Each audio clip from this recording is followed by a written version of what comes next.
All right, welcome everyone to Virtually Incorrect with Gunter. I am your host Gunter, and thank you for joining me. Before I introduce my guest tonight, I'd like to take a moment to mention a few people. Big thanks to the Riftmax folks, MikeArms, Kane, and Flake for running the show and for this awesome set that they built. Really love this. It's super amazing. Thanks.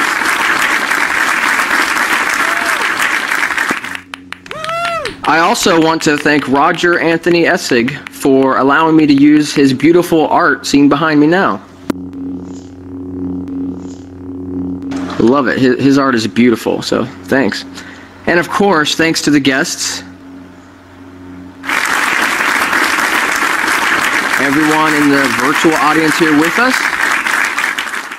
And everyone watching via the stream or YouTube. Virtually Incorrect is a VR discussion show where each week I select a few stories from the Oculus subreddit and share them with the panelists that will be on that week's show.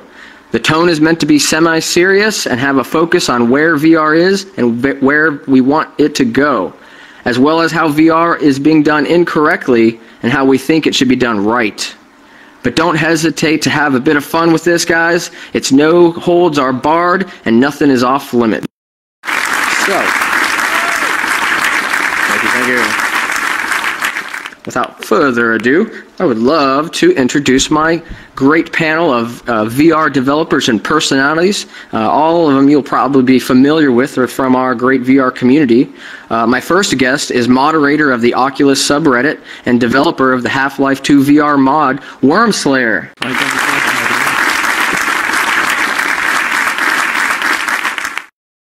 And my next guest is a technical artist and developer of Synthesis Universe, OlivierJT. Hello, everyone.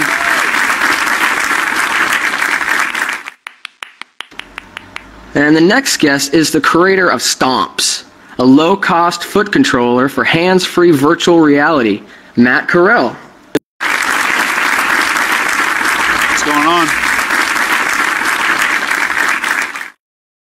And last but not least, we have the co-founder of Team Metatron and developer of VR chess, Nateight.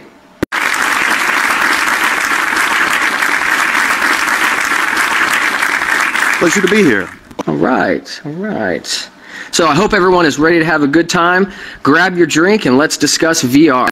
So the first story I have has to do with VR controllers, and it's from the subreddit, and it's titled, "I think people may be disappointed with motion controllers." Okay, let me go ahead and read you what he posted here. People are getting very excited over the upcoming STEM Prio VR and rumors that Oculus may be leveraging the DK2's tracking camera for handheld controllers. But input is only half the interaction equation. Without a suitable output, haptics, you will never be more than a ghost in a virtual environment. Without haptic feedback, you can only ever pretend to interact with a virtual object. So the technology seems fantastic, and having an avatar that responds to your movements is going to be great in aiding both presence and immersion, but temper your enthusiasm if you expect to be able to abandon your gamepad, keyboard, mouse, joystick, or other physical controller. You may be in for an unpleasant surprise. All right, guys, so that's the first topic. I want to go ahead and pass this over to, how about Matt? What do you think about this? Great. I was hoping you'd call on me. This is near and dear to my heart. We're talking about, Prio VR, STEM, and all of, Oculus making a native input controller. One Redditor said, and I thought it was really smart, they need to take a progressive step. First, get the head-mounted display right. Virtual reality is sold by having great high resolution, great motion tracking, positional tracking. That's most important. Input is farther down the road, and that's where we're going. So first off, get the headset right. I mean, that's all That's really all people care about initially. And then work on the input devices. Get your motion right, get your hands right, and then after that, then you can work on the haptics. So we're saying CV1, get the head-mounted display right. CV2, get the inputs right, and then finally CV3 and on, make it haptics. Yeah, it makes a lot of sense. Nate, what do you think about that? Well, I've got a couple of controllers in the works myself, so I've dabbled a bit with the hardware stuff as just kind of an enthusiast. And right. I think, like, Doc Ock made an excellent point in there, as he usually does, saying that the brain is actually capable of filling in a lot of these holes. So while it would be great to have a full-on haptic rig that does everything, you know, we might never have that. Haptics is such a challenge that, you know, even if you have something like a tactical haptics grip in your stem controller, and you get that clang when you're swinging a sword and it hits a shield, well, you can still poke the sword through the shield. There's still going to be a mismatch until you have some kind of crazy exoskeleton rig. You know, the point that this poster was making, that aren't you just pretending? Well, it's VR. It's all kind of pretending. And the brain is really good at pretending. When you give it these visual cues, that's enough to really start tricking your brain into thinking that it is where it is not. And, you know, like Matt says, I think the roadmap is a solid one. There's a lot we can do with non-haptical technology. And, you know, down the road, we'll move into the better versions of all of this. Yeah, no, I agree that makes sense, that order of operations, and, you know, what Doc Ock was saying about, you know, our brains will fill that in. I think that's, you know, definitely, that makes sense. Already experienced, you know, the Rift. My brain is filling in all kinds of data, and it's been fascinating to explore over the last year. Olivier, what do you think? Yeah, it all goes to the step they're talking about. I mean, they imagine already experience where somebody in the game is going to pull a lever or push a button in game and will not feel it, and it's not going to work, that's for sure. But it's up to the game designer to try the best with what they can. You don't have to do some reality things. You can create your own reality where you don't actually need haptic feedback. Mm-hmm. It's about the design of it, how you design everything, which is what, you know, comes down to user experience and user design. WormSlayer, you do a lot of design, and you know, you're the developer of Half-Life 2 mod. You must have something to say about this.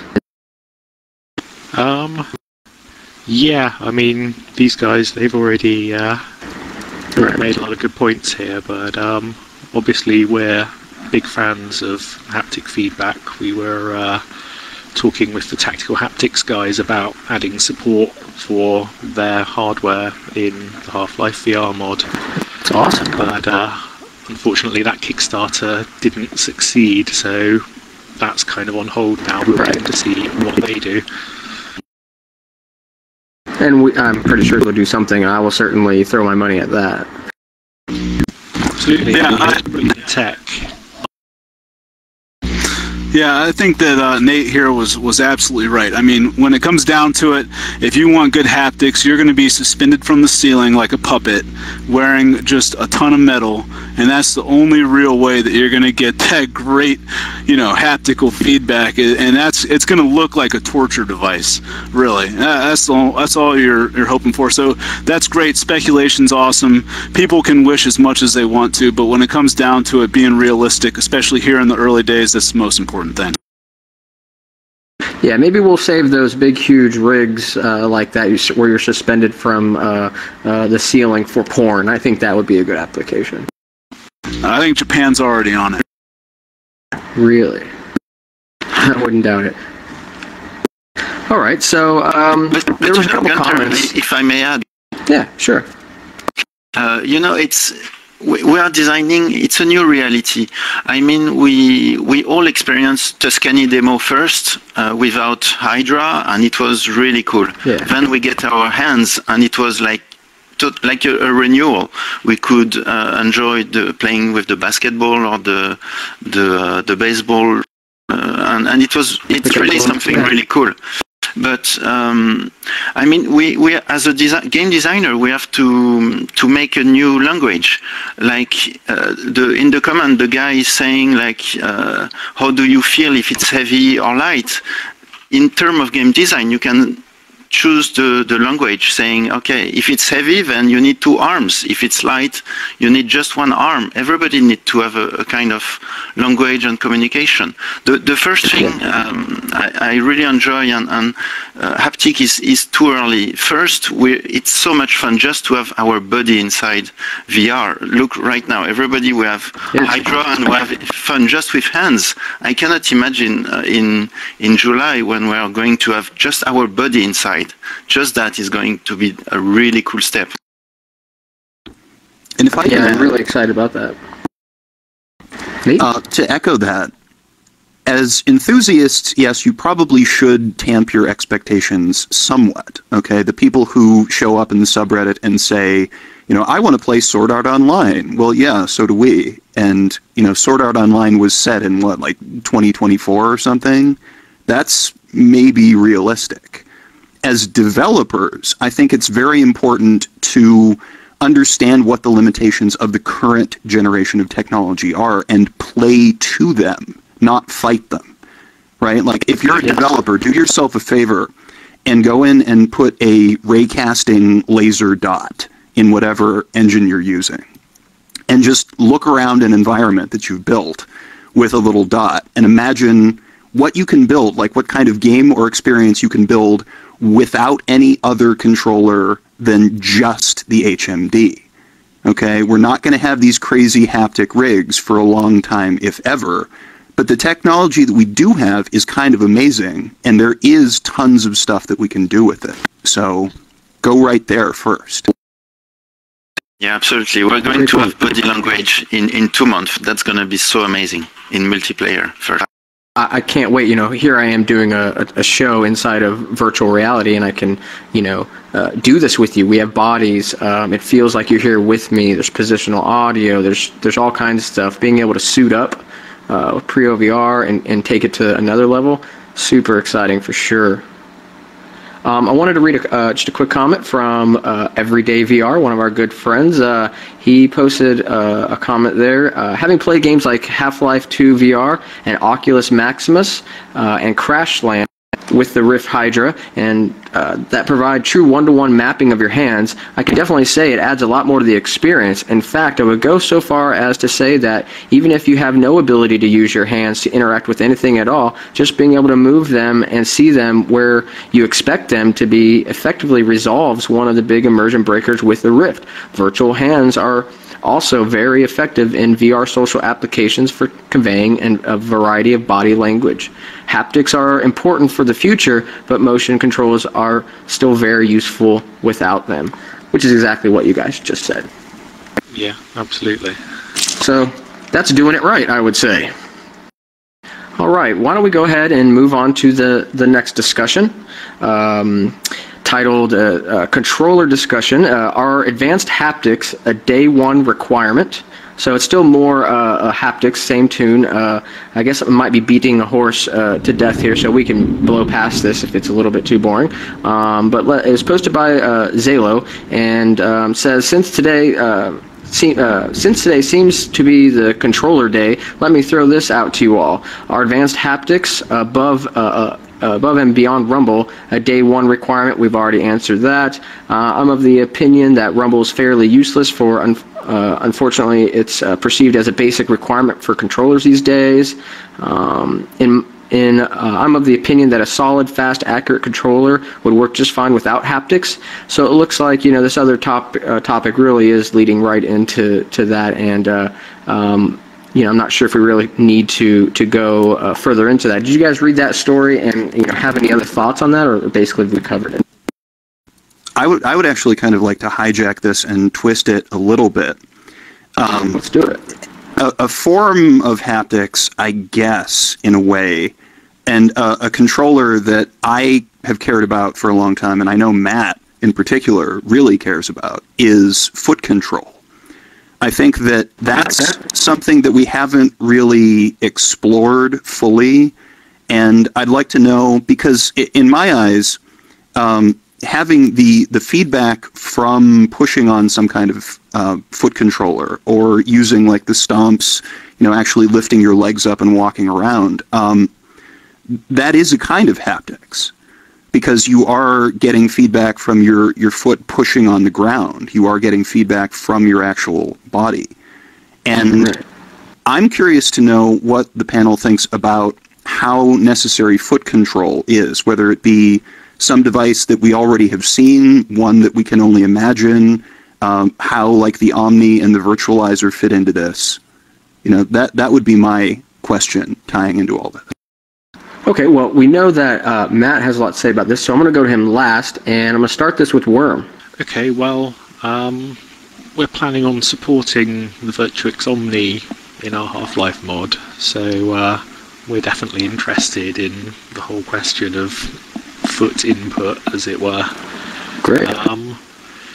It's the MattStompz thing is primarily a seated thing, I believe, and obviously that's a bit different from the Omni.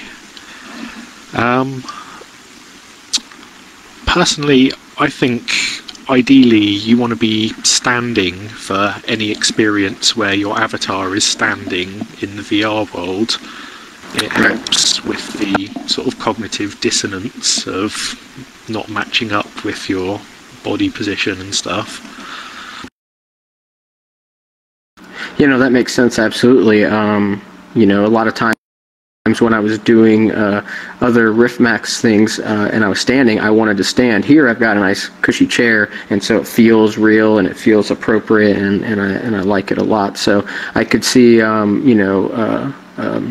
the foot controller that Matt's got being used in many applications, and I'm sure he'll go on to talk more about that. But before that, Olivier, what do you think? Yeah, this post also was saying about having something for the day one, and it's a big problem as a developer, because I'm alone doing all the coding and the blueprint and all the stuff, and I back up STEM, I back up Omni, I back up PrioVR, and it's complicated because STEM is saying we have two options, which is 3-node, 5-node. PrioVR has 3 models with 7, 11, and 16 or 17 nodes, and I don't know how all things are going to interact together, because some people want to use PrioVR with STEM, which is you have your body with PrioVR and you use STEM for a sword, a gun, or maybe the Rift, because we still don't know if we can do 360, and it's so much things going all around, and we still don't have the SDK and from all these guys, so we don't know the possibility also yet in terms of game design and interaction. We don't know what we are going to be able to do. Yeah, there's a huge niche for some kind of middleware that takes all of these various input devices and kind of boils them down into a simple API that developers can use. Yeah, I really hope it goes that way. Yeah, that would be great. So Matt, what are your thoughts on this? You have a input device that's called Stomps. It's a foot controller for virtual reality. Tell us about it and tell us your opinions on this discussion that Nate brought up. Okay, well, I appreciate the early plug, but I'd rather really not talk about my own thing. I think if you haven't seen it, you can look it up. It's actually going to change soon.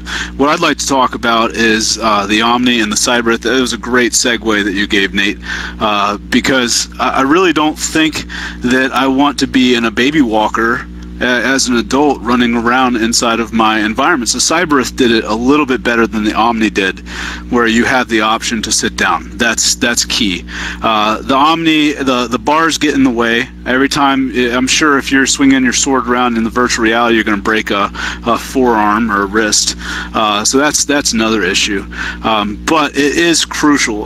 My controller, I actually worked on something similar to the Omni a long time ago, and I thought that it wasn't valid. I didn't think anybody would want it, and in fact, when I tried to market it, everybody said it was a bad idea, just because what exactly I just said. They don't want to harness around their crotch.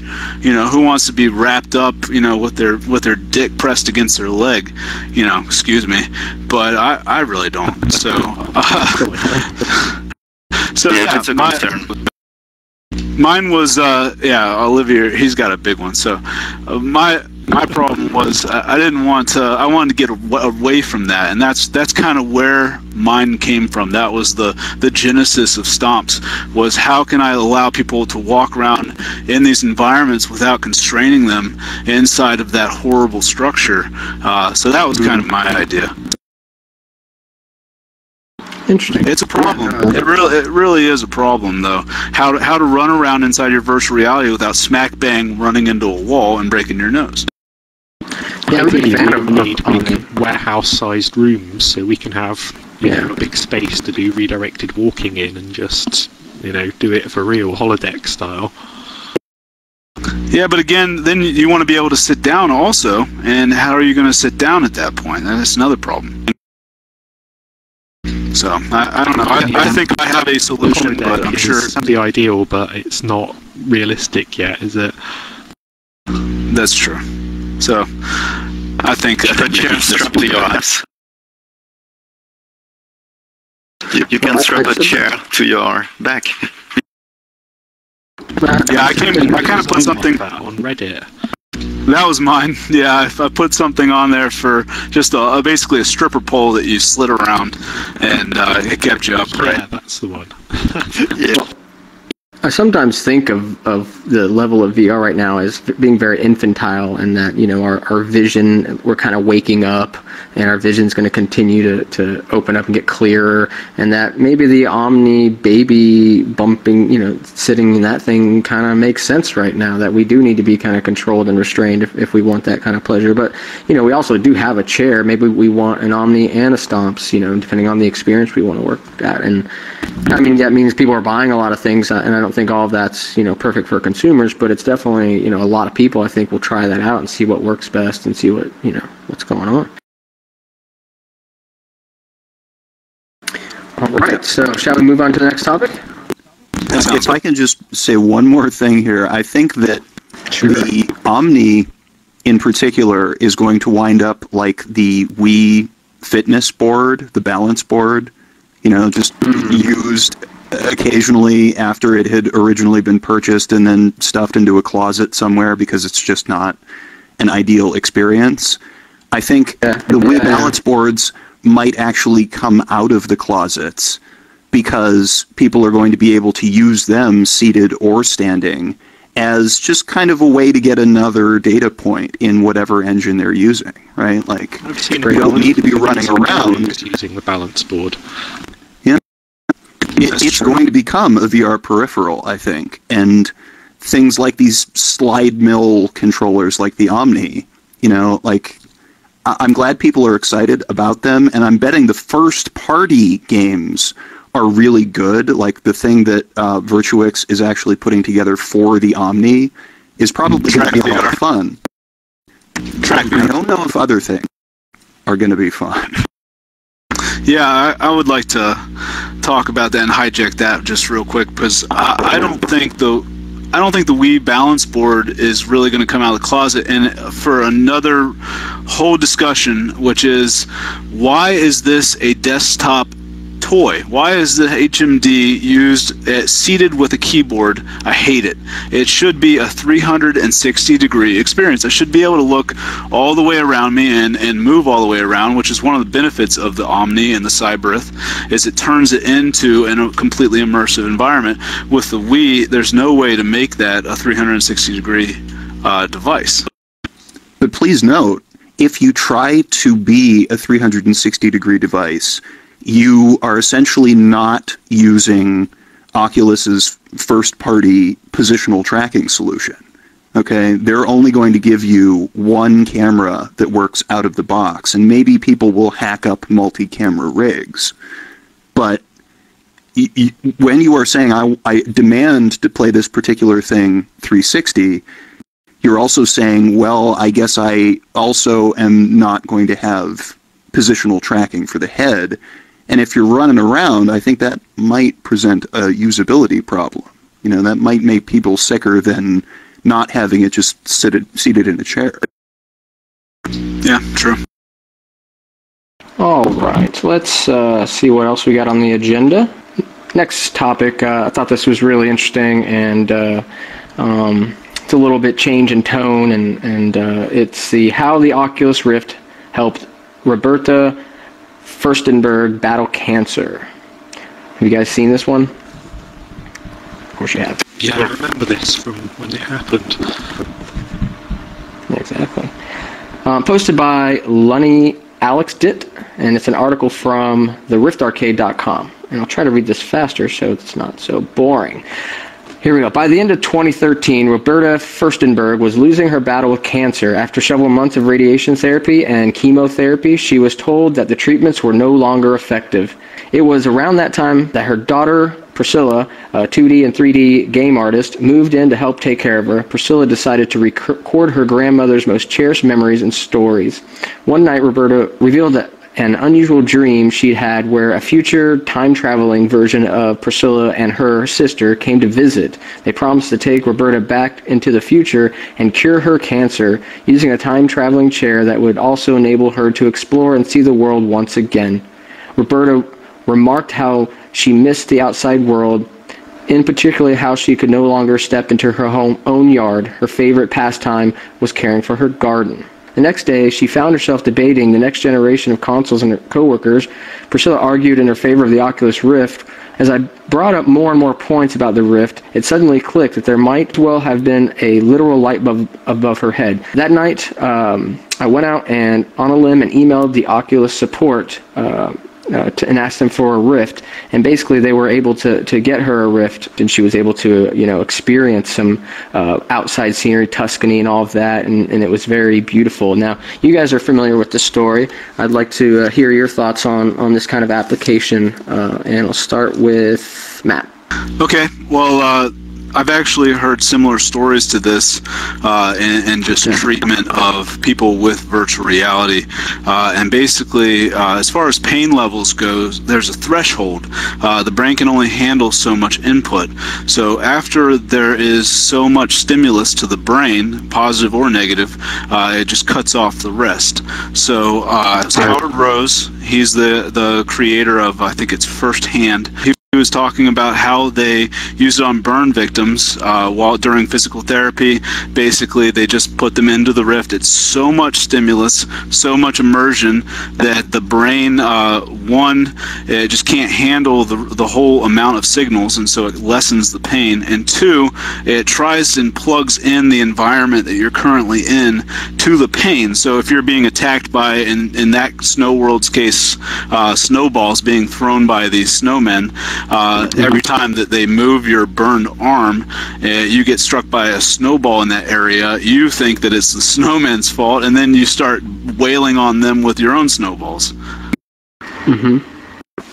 Yeah, I remember that particular story. The granddaughter, she tracked me down on Reddit.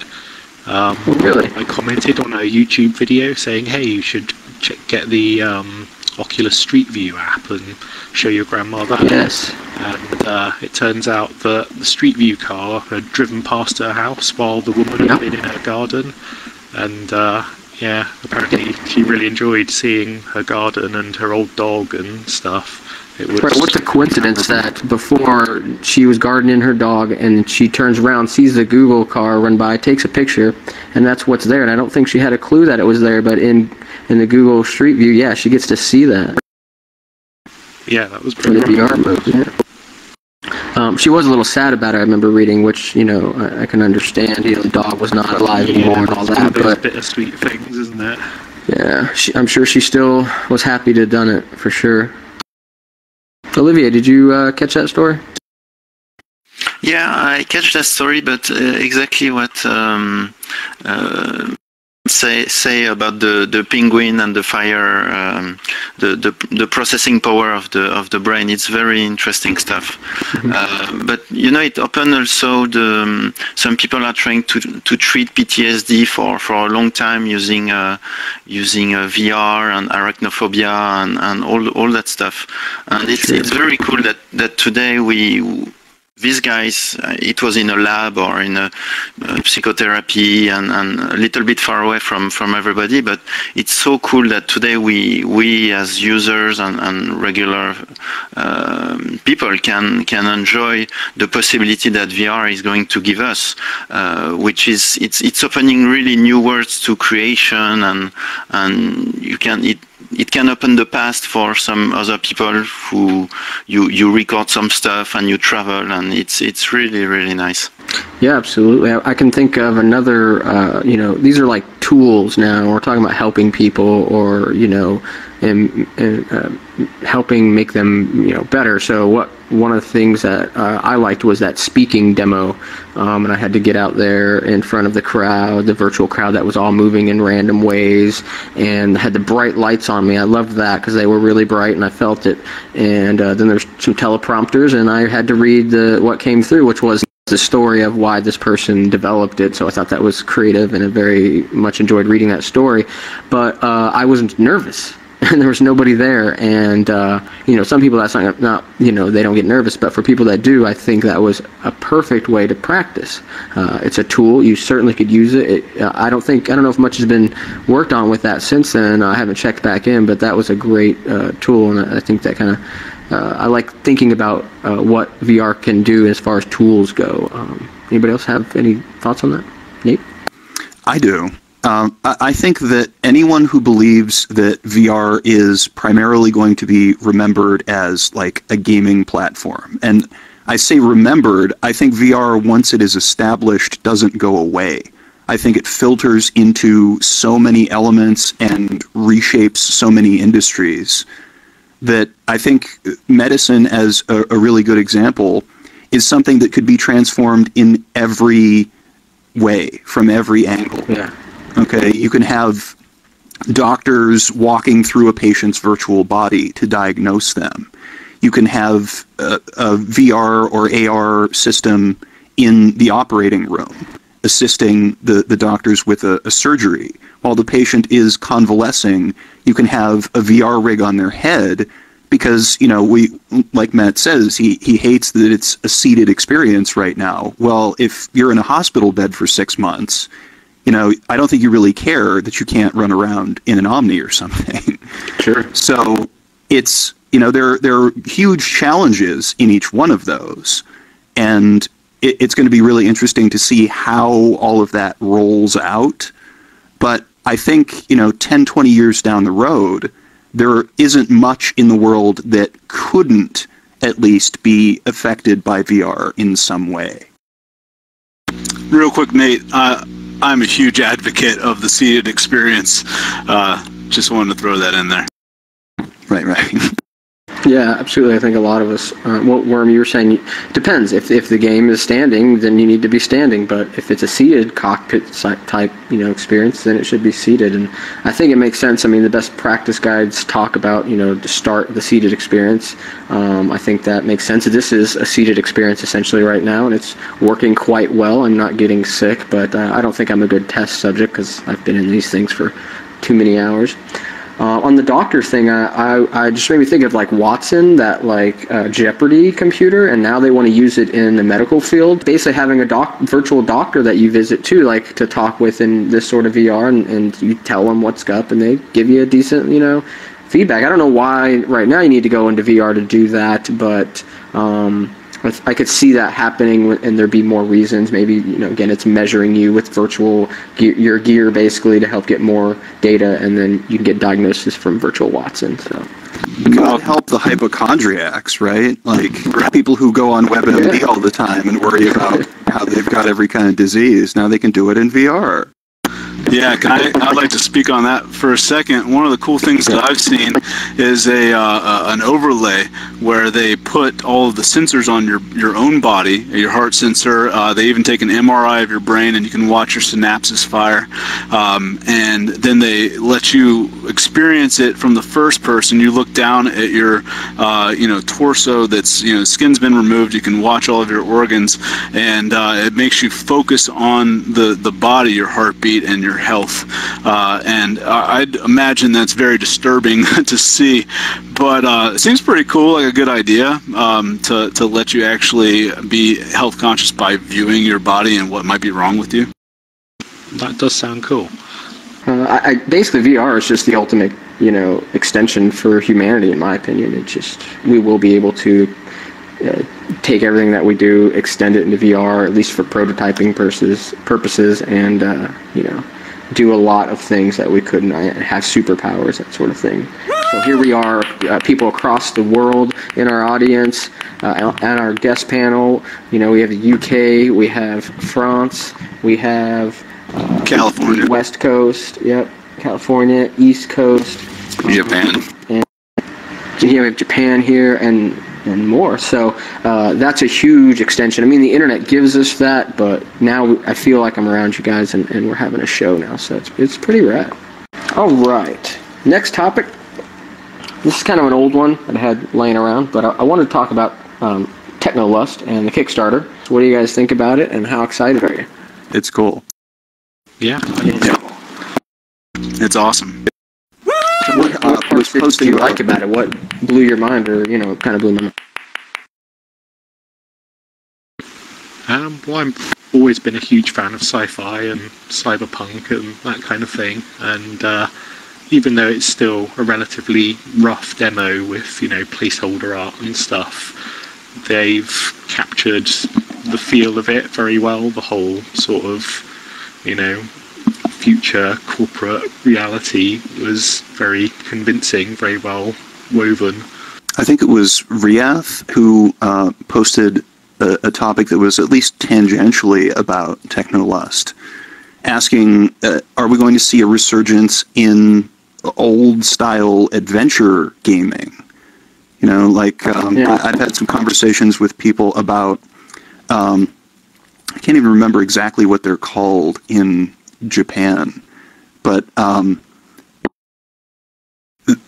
basically object recognition games that are about finding a particular object in a room or something, in the same way that you might on one of those old Scum LucasArts games. It's all about going and getting a thing that you plug into some other thing, and having the right conversation path with an NPC. That whole genre kind of died out, and I think there are a lot of people who are really sad to see it go. Right, like in VR, I think all of a sudden that becomes a really viable thing, and I think Technolust is going to be one of the first games to prove that. That's a great point. There was a comment from Cautionator. Just when you think it's safe to stop kickstarting things, well, do me proud, Kickstarter number 84. I think it's an addiction or something. Yeah. That's how it feels a little bit for me, too. Yeah, I'm sure there isn't a single person here who hasn't broken the bank kickstarting things recently. Well, hopefully it comes around full circle for everybody. I think everybody kind of is developing something for Oculus. I think that's one of the main draws of it, is that they kind of opened it up, made it open source for the community, left it with almost no content, and everybody wants to get their foot in the door somehow. And that's how that's the avenue. Kickstarter is the way to kind of make it. Yeah. I mean, let's talk about Kickstarter for a little bit. Nathan, you've gone on a little bit. I know you have some, opinions there. You mind starting that off? Well, crowdsourcing is a huge deal, because it does enable things that were previously impossible, or at least impractical, or that some, person holding purse strings somewhere deemed impossible or impractical. I don't think we would have, the Rift. I don't think we would have any of this were it not for Kickstarter and crowdsourcing in general, because, it's still kind of darkly hilarious to me that the Morpheus Sony HMD came out when and how it did. Because I've been begging Sony for years, please God, you guys have Samsung in your back pocket. You have billions of dollars of technology, and you're one of the only companies in the world still doing research. Please God, please, can you just build an HMD that, you know, isn't an HMZT or an HMZT1, like not just a media viewer? Can you please, Sony, do VR? And it takes a 20-year-old kid in his garage and a bunch of Kickstarter backers to prove to the world that, hey, this should be a thing. And, you know, Sony says, okay, well, I guess we'll do that then. When, you know, they really could have pulled that technology out of thin air anytime in the past 5 or maybe even 10 years. So, you know, thank you to everyone who kickstarted the Rift and continues to pour money into these games, because until the Facebook acquisition happened, there really wasn't a way to get VR content built. And, you know, we are all kind of doing that together, and that's what makes this community so great and what makes it feel so good to be on any side of that equation. Yeah, it's an interesting point about, you know, without Kickstarter, we probably wouldn't have all this, and it's just interesting how it takes that and a cell phone screen, and now we're starting to talk about, hey, we can get VR going. It's like, whoa. And just now we're all excited. Here we are starting to do it. So still, thoughts on Kickstarter, rest of the panelists? Well, Quickstarter is difficult to reach for friends developer, so there are other options, and I wish things were easier to get into Quickstarter, I think. Yes, I look forward to what was saying Oculus regarding that now they have some money, they want to hire people to take care of developer relation and probably publishing. So I hope it's going to be a real possibility for us developer, even internationally another option to Quickstarter. Yeah, it really helps us a lot, and it definitely, you know, for us starting out developing, I mean, that's a great way for us to make it work, because going up against, you know, the man or whatnot, you know, not doing it crowd sourcing, I don't know how I'd be able to get to that point. So it's a good point. Anybody else have anything on the Kickstarter? Just that it's what you were talking about. Venture capitalists is the other method, or angel investors. Yeah, and it's just like you said, you're at their mercy. Nate was talking about that earlier, and it basically kind of puts you in a situation not unlike what Oculus is in now with a daddy. You know, now you got a daddy who's dictating your every move. And you know, you don't have as much control. With Kickstarter, you're in control, and you know, the only people who are going to have any sway over you are your backers, and that's just the community. And what better position could you be in? So Kickstarter, I mean, crowdfunding, such a wonderful thing. I wonder though, like, so now you're in control, and that means now you got to make all the decisions, and you've got to do it all, and so that could be a little challenging in itself. So maybe some help and team is worth it. You know, I've never gone to those levels, so it'll be interesting to do that, and you guys are doing that, and we'll, you know, as we have more conversations and we're part of this community, you know, it'll be interesting to learn about it. And so, you know, things like Technolust and other ones are showing us, you know, what it's like, and of course Oculus. So. Well, what's cool is it makes all of us the angel investor, and I think that's what's awesome. Is everybody gets to choose who's worthy of being backed. It's pretty cool. It is, yeah. It's so awesome. I mean, look at Star Citizen with like $50-something million raised, crowdsourced for that game. That's amazing. It's up to about 4 million or something. What'd you say, Worm? It's up to about 43 million last time I checked. 43? Okay. I had a different rate of inflation, so. And Olivier, you were going to say something. Yeah, the quick starter is cool for the designer that have been around for a long time and have a reputation. But a lot of people doing quick starter are struggling, and when you see they ask for money, they ask $30,000, $25,000, and that goes really fast, really quick. So it's difficult to create a whole project for that low money. That's why it's a Kickstarter and not a final funding. Yeah. What was that? That makes sense too. Laser behind you. Ghost in the machine. How we doing? Okay, so we are low on time, and I want to do a couple things. Do some plugs if we need to. Guests, you are allowed to plug anything you want. So, Worm, have I already plugged you enough? Anything you want to talk about? No, I'm good. There's Any new updates? VR references. I'd kind of like When's to plug a Half-Life little. 3 coming out? Could you let us know right now, please? Thanks. I could tell you, but then I'd have to kill you all. It's for Lightsaber. Good answer. Olivier, any updates to Synthesis Universe? Anything new there? Well, not really, but the news is I would like to come to SVVR in May, so I hope I can meet as much people as possible. Probably you, Gunter, and Worm. I know you're in UK, but yeah, I'm gonna travel end of May to meet everybody. It's gonna be fun, I hope. I'm in Florida, so I won't be able to hang out with you, but you know, I can't wait to hear, you know, meet up with you and hear about it. Matt, anything to plug? Perfect. Yeah, I think we already got me. I have a foot controller. I just created a new update. Check me out, stompsvr.com, stomps with a Z. Yeah, that's also I'm doing a podcast. Let's do, how about podvr.blogspot.com. I'm just starting out with Brian Bellardo, and we're just trying to find any way to get into the community, which is what I'm doing here, why I'm sitting around this virtual table. It sounds good. I listened to 2 episodes today on a commute, and it was great. So keep it up.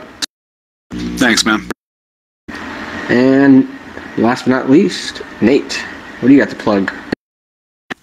I guess all I'd say is that we are going to do an actual full-on release of the Metatron VR website very soon. And hopefully as part of that, we'll also be kind of opening up the Unreal Engine 4 shooter game experiments. If anyone wants to come and pitch in and add some features or play around with a way to control an FPS avatar in VR, we're definitely going to be encouraging people to do that, you know, come in and tackle a task and sort of try to use that as a community test bed. So keep your eyes peeled for those 2 developments coming soon. Yeah, that's awesome. I'm also a member of Team Metatron, which we announced last Sunday on Bruce's stream. Very proud. I've been hanging out with Nate and many of the other teammates, and this all sort of started on Minecraft, on the Metacraft server. Worm's a mod there. He was a mod there from, I think, the beginning or close to the beginning. Nate's now a mod, and VR Social really happened there first for a lot of us, and it was awesome. And we love all these social experiments and places and experiences that we have now for us. So we want to see more, and we're definitely, you know, part of all that. And just to plug myself, I did the MetatronVR.com website, and I'll be doing more updates, getting the forums all solid, and so it's been, you know, good to have this kind of work to do. And now this show, I love talking to all you guys, and I think this format's going to work really well. We'll be doing it weekly. That ties into one more plug, which was Cymatic Bruce was graciously allowed me to come on his show on last Wednesday, on his Talk VR show on Wednesdays. It's really late, it's like at this time, and it's great. And he allowed me to plug this show. And if you want to see what Gunter looks like, what I look like, take a look at that episode, which is not up on hitbox.tv/cymaticbruce yet, but I imagine it will be there over the weekend. Hitbox takes a few days for things to publish, so take a look at that. I think, though, on Cymatic Bruce's YouTube, he has it there. So that's that. And now I want to open it up to audience for questions. think we have a question over here from Everyday VR. Please. Yep. Hi. So it was. You guys can hear me all right? Yes. Yep. Sound great. Yeah. So my question was sort of a comment about the earlier discussion about haptics, and I was thinking that there are some sort of arcade-style interfaces for which you can do haptics with resistance and have it all kind of work. For example, if you have, say, a wheelchair interface where there's machinery to induce resistance on the wheels as you turn them, then you can have that integrate with an environment. You can have a bicycle that has resistance on the wheels that integrates with an environment and where turning the bicycle turns it in VR and so on and things like that. Are those things generalizable? Like, are those part of how haptics will be solved, or do you think those are just for specialized applications, or what? Yeah, I think we kind of covered that a little bit. Was that having a full-on general haptics rig is going to be a lot of hardware, or it's going to be some sort of technology that we're not familiar with yet, like audio waves or something like that. Even in Ready Player One, I think he was wearing a full-body haptics suit inside of this huge haptic rig. So I don't think that it's practical. Yeah, he would wear it all day, and then the worst part of Parzival's day was to have to shower and get out of VR. I think that Dee's point about force feedback, as it was once called, like you have steering wheels and joysticks and a lot of existing PC peripherals that do give you that sense of resistance that can be tied into a game engine. I think that is something that we will see at least a small resurgence in, just because those things work okay when you're disconnected from the game and looking at it on a monitor. But when you have a wheel that you're steering with in a virtual game, and it actually responds in the way that it should, when you have a joystick that is giving you force feedback in Star Citizen or something, like I don't know that we're going to see some things like the gun force feedback with the magnetic coils in them and whatnot, like that could be problematic. Use cases kind of differ for a lot of things, but I do think largely that the way that the PC market has solved the force feedback problem is going to be very useful for a lot of specific games. I agree. I think that the quick answer every day to your question is going to be it's going to be specialized. You're going to see specialized equipment for haptics. William Provancher's tactical haptics is as close as I've seen to general hand haptical feedback with his servo sliders. It makes a sword, a gun, all of those things can feel realistic, but when you're talking a full body experience, no, it's going to be specialized. You could ride a bike, that's fine. You could have a pedal and a brake, that's fine, but a general rig is just too much. Thanks for the question. All right, and I think we have one more question on this side by a piece of fruit. Hi. I was wondering, guys, if you look at games like you mentioned earlier talking about Technolust, there's a lot of interactable games out there where it's sort of looking at items and picking things up, or at least that's the plan. And I'm wondering, as you know, everything feels very tactile and you want to touch and pick up everything, but that's not really very feasible to have every single item in a game interactable. So what do you think the overhead or responsibility is for a developer and what consumers would expect in terms of interactability with items in a game would be? I think Olivier was talking about that a lot, was how game developers can kind of develop around it. Similar to that redirected walking, you could have something like where you can actually, avoid picking things up, I guess, but he'd probably have a better answer. Yeah, it's probably like going to be baby steps in terms of gameplay and game design and the interaction I'm designing for Synthesis Universe are not going to be pickable stuff and things like that. It's going to be like, for example, you have imagine a machine, and then you just slide your hand through it, like a holographic or something, where you just when you wash your hand and it's the automatic light thing.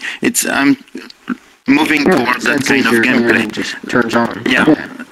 Yeah, I'm moving toward that kind of gameplay more than I have to pull a lever or pull a wheel or grab something, because we're gonna have collision and it's gonna be very, very not cool. That is a great answer. Just interaction without touching. That's a good solution. Yeah, and it's the games that are going to be popular are the games that are going to work really well in VR, and the games that are going to work really well are going to be the game that use what you have right now in terms of interaction. Everybody is praising the seated experience with the ship simulation, and this is going to work amazingly well. Exactly, you've got to play to the strengths of the current hardware. Yeah, and I work in the creative field. I'm a designer as well as a front end developer for web, and a lot of times restraints and limitations is actually a good thing. It allows me to be creative and find a solution, and like that works better than what I would have done if I had free reign or something like that. Yeah, absolutely. What I'm designing also, because I'm alone, I'm doing everything with that in mind, in terms of production, in terms of modeling and everything. I don't have any texture in my universe, and I prefer working with shading, with flat polygon that I love so much, and lighting and no texture, because it takes time, and I don't care about having a character and have the little beard, the hair and everything. It's not, you don't need that to express emotion and feeling and story. Yeah, it makes sense. I like flat vector design in web. It's simple, it's clean, it scales, it makes sense, it works. I'm glad that's where the trend is now. So that makes sense to me in that kind of world. So yeah. Minimalist. Just to tie this up, and those are all some very great points.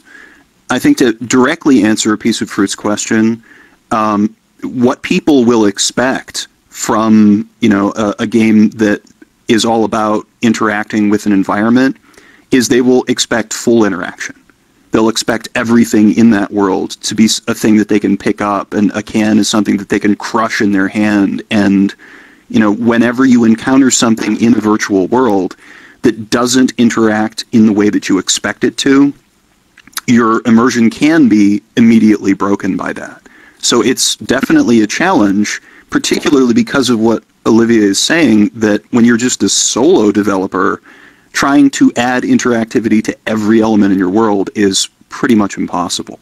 So you have to maybe scale things down, you have to build a different kind of game, you have to direct users to the things that are interactable. I'm not sure there's a good solution to that particular problem yet, but it's something that every developer is going to struggle with. Yeah, you have to pick your battles. Exactly. Yeah, it's exactly that. If you put somebody here, if we had cup on the table, we would like to interact with it. But if you are in another universe with another set of language, of communication, of interaction with things around you, then you have to learn everything again. And VR is going to be really interesting when you are entering a world and you don't know how it's going to work. How do I interact with this? And it's all related to game design and how you are going to bring this new experience to the player and how he's going to relate to what he can do. If you put everything to reality, yes, I want to play with that arcade game over there, but I can't. And so if it's there, you need to put that. Yeah, actually, I went up to, Joust, and I simulated, just because for fun, I like to do that. I know I can't play it, and I'm not expecting it really because I know what's up here. But I did go over there and try to mimic, holding the joystick and tapping the button repeatedly and whatnot. So, but you're absolutely right. All right, any last thoughts? What's up? I was just going to say, I mean, already you have asset stores where people model things like the arcade cabinet, and I expect that functionality will just be another aspect of that. You know, you'll download your cabinet and it will actually be functional when you go over to it and interact with it. Oh, I know. Can't wait. Let's hope. Well, all right. This has been great. So I guess that about wraps it up for Virtually Incorrect this week. Keep your virtual channel on this dial and join me next week for more VR discussion. Guests are not finalized next week, but Rev has filled the first seat. Who will be the next? Ping me on Reddit. I'm at Gunter444 if you have something interesting to bring to the show and would like to be a guest. Big thank you to all of my guests, my great audience. Thanks to Mike and Kane for producing and hosting the show, and I bow to Roger Essig for the awesome backdrop that he provided. I love your work, man. All right, so see you next time, every pony. I mean, what did you say?